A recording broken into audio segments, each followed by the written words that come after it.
Hey, welcome back to Only Nerdy Gaming, where pixels, popcorn, and plot twists collide. If it's got lasers, loot boxes, or Lex Luthor, you know we're going to talk about it. Oh boy, here we go again. Another episode of Harsh Critics dropped recently, filled with bad math, worse logic, and even worse faith. Let's get talking about it. So, since Superman doesn't have a VOD date yet, and the August 15th rumor was debunked, Harsh Critics spent time spinning a new date of August 26th, trying to drum up some panic. Even with that unconfirmed date, there should be no panic.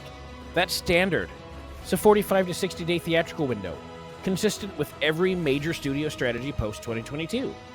Dune 2, same thing. The Batman, same. This isn't rushing. This is post-pandemic release management that aligns with modern digital windows. He then goes on to say that Superman cost $500 million and needs $700 million to break even. Lie. I swear, new numbers are made up all the time. According to The Hollywood Reporter and Variety, Superman 2025 had a production budget of approximately $170 million, with an estimated marketing spend of $125 million, totaling around $295 million. Standard break-even multiplier for theatrical films is about 2.2 times the total cost. So that puts the break-even point around $650 million, not $700 million, and definitely not off some made-up $500 million fantasy. Next, the nonsense about James Gunn whining and dining the natives, and then not showing up. First, casual racism is not a valid box office metric, Harsh Critics.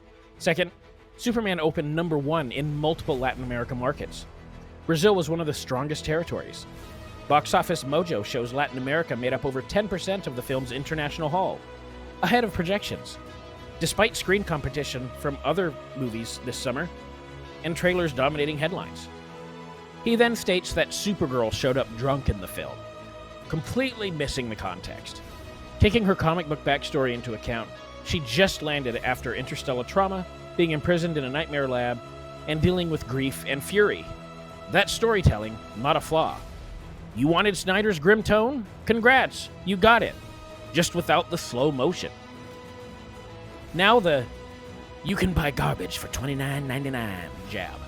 Funny, considering this movie still outperformed The Flash, Shazam 2, Blue Beetle, Black Adam, Iron Man 2, Thor Ragnarok, Captain America Brave New World. Should I keep going? In the domestic and worldwide grosses.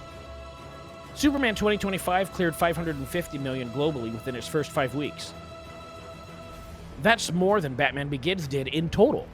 You're calling that a flop? Next, he says it doesn't top Man of Steel in quality. Buddy, that's subjective. But let's play your game. Audience scores. Cinema score, A-. Man of Steel, cinema score, A-. Superman 2025 Rotten Tomato audience score, 86%. Man of Steel, 75%. Looks like audiences disagree with you, dude.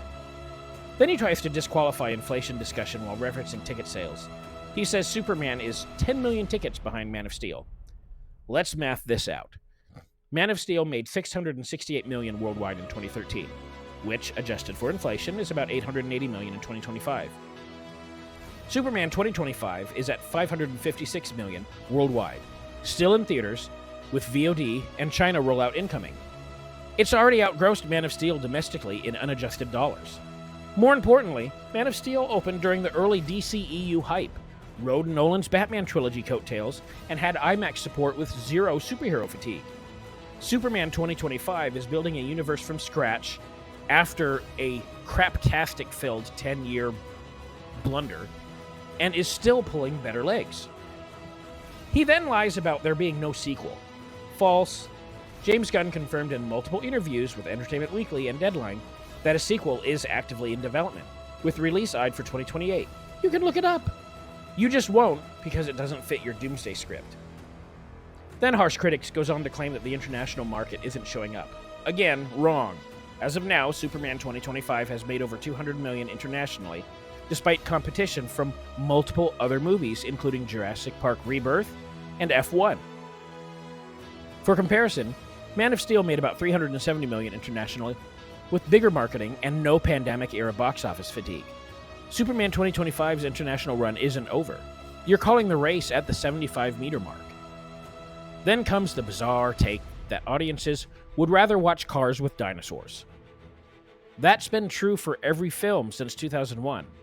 You're not dropping bombs, you're just confirming Jurassic Park and Fast and Furious have always overperformed. Newsflash, Superman 2025 was never expected to beat billion-dollar franchises in a debut film. He also goes on to claim that Superman had a 50% drop and got lucky with a 44% second weekend. That's not luck, that's exceptionally strong legs. In fact, a 44% drop is better than The Batman, Man of Steel, Black Panther 2, The Flash, and a plethora of other movies that I listed in my previous video. He calls the cast cockeyed and Corn Sweat not profitable. The dude is a breakout star with rising Q ratings and massive merch sales. Look at Target, Walmart, and Hot Topic. Superman toys, shirts, and accessories are flying off the shelves. You know what wasn't doing that? Cavill's Superman merch after Batman v Superman. And let's not pretend international markets carried the Snyder films. Batman vs. Superman made $543 million international, but had Batman, Wonder Woman, and Superman together. Superman 2025, with only one flagship character and no franchise boost, is already near $230 million international. That's impressive for a character supposedly dead on arrival. And he closes with the tired, "while it's closed" threat. That's adorable. Meanwhile, Superman 2025 is holding strong in the box office rankings, leading in fan engagement on social media, scoring high in merchandise, certified fresh with audiences, getting a sequel, expanding the DCU with Lanterns, Supergirl, Authority, Clayface, and more. So, harsh critics can whine into the void all he wants. We'll be over here watching DC rise from the ashes, while he refreshes box office mojo, paying for a drop. No sequel? There is. Box office flop? It's not. Dead on arrival? It's alive and thriving. So yeah, receipts in hand, facts delivered, delusions obliterated. Keep those wallets open, and no Snyderverse, no problem.